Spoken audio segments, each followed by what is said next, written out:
ये question solve करने से पहले मैं इंट्रोडक्शन देखता हूं। मुझे प्लेन की इक्वेशन निकालनी है जो कि इस पॉइंट से पास करती है और उसका हमें नॉर्मल गिवन है। अब मेरी इक्वेशन कुछ इस तरह से होती है, जहां पे n होता है नॉर्मल वेक्टर और a होता है पोजीशन वेक्टर उस पॉइंट का जिससे ये प्लेन पास करता है। मैं देखता हूं ये इक्वेशन आई कैसे। अब सपोज ये प्लेन मान लेते हैं। अब इस एक पॉइंट पास करता है इस प्लेन से, उस पॉइंट को मानता हूं x1 y1 z1 point A, और हमें नॉर्मल गिवन है, तो नॉर्मल कुछ ऐसे होगा। अब इस प्लेन की इक्वेशन निकालने के लिए मैं कोई और पॉइंट मानता हूं इस प्लेन में जिसके कोऑर्डिनेट हैं r।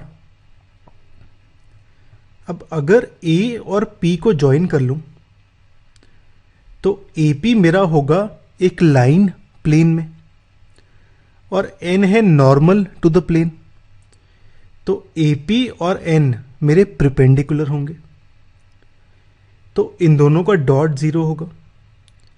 तो उससे मेरी ये इक्वेशन आती है। देखते हैं इसे।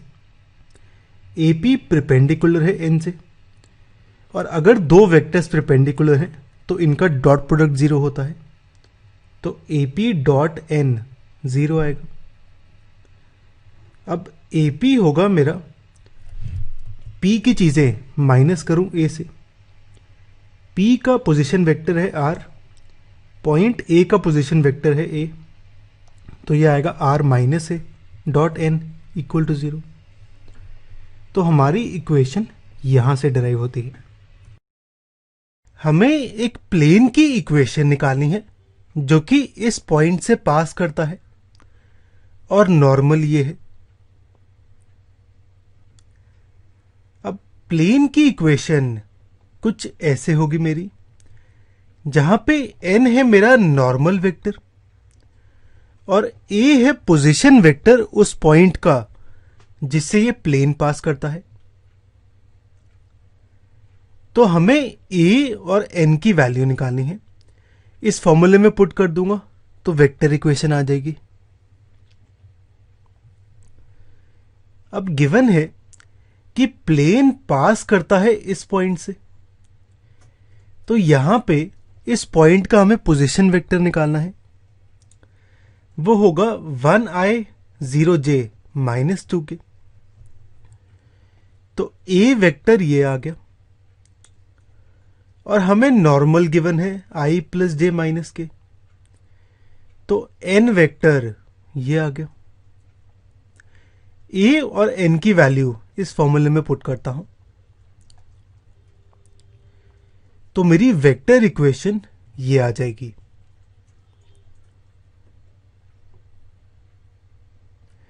अब हम कार्टेशियन इक्वेशन निकालते हैं। कार्टेशियन इक्वेशन के लिए मैं दो तरीके से निकालता हूं, दो अलग अलग मेथड से। पहले मेथड में मैं इस वेक्टर इक्वेशन का यूज करता हूं। मैं पुट करता हूं r की वैल्यू xi yj z के इस फॉर्मूले में, तो ये कुछ ऐसे आएगा। इसे सॉल्व करता हूं।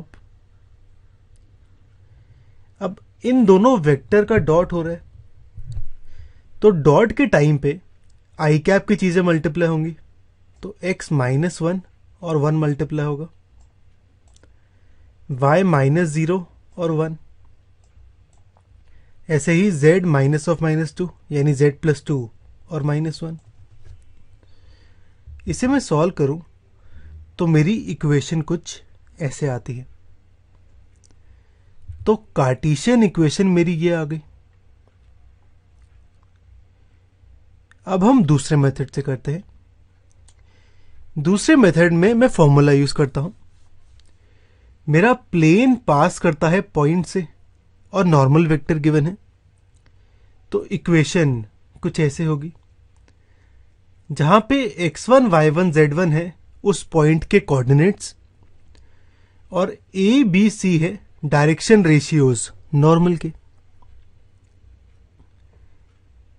अब प्लेन गिवन है, पास करता है 1 0 -2 से, तो x1 होगा 1, y1 होगा 0, z1 होगा -2, सॉरी -2 आएगा ये।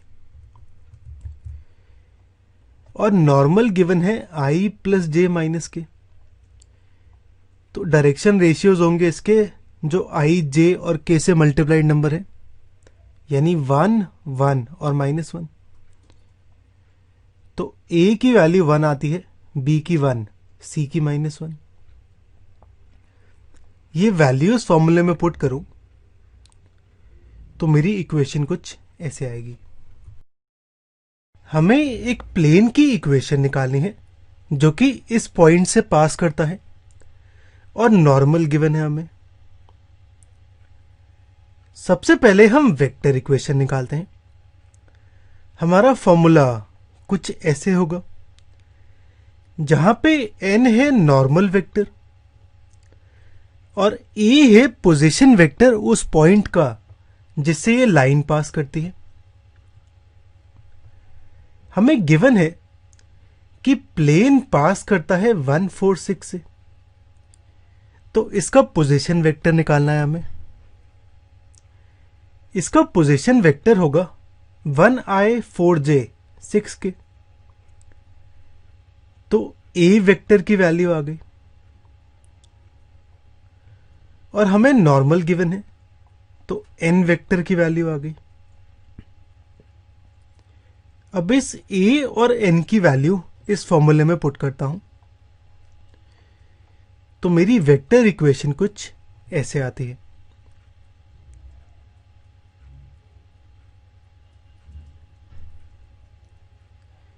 अब हम कार्टेशियन इक्वेशन निकालते हैं। कार्टेशियन के लिए मैं दो मेथड से सॉल्व करता हूं। पहले मेथड में मैं इस वेक्टर इक्वेशन का यूज करता हूं, r की वैल्यू पुट करता हूं xi yj z के इस फॉर्मूले में, तो ये कुछ ऐसे आता है और इसे सॉल्व करता हूं। अब इन दोनों वेक्टर का डॉट हो रहा है, तो डॉट करते समय आई कैप की चीजें मल्टीप्लाई होंगी, तो x -1 और 1 मल्टीप्लाई होगा।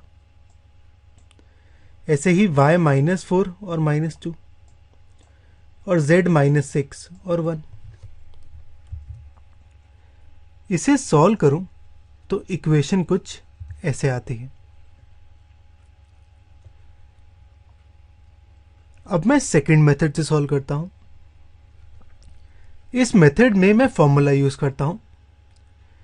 अगर लाइन पास करती है इस पॉइंट से x1 y1 z1, sorry plane पास करता है इस पॉइंट से, और मेरा जो नॉर्मल है उसकी direction ratios A B C हैं, तो प्लेन की इक्वेशन कुछ ऐसे आती है। अब गिवन है कि प्लेन पास करता है 1 4 6 से। इसे कंपेयर करूं x1 y1 z1 से, तो x1 होगा 1, y1 होगा 4, z1 होगा 6,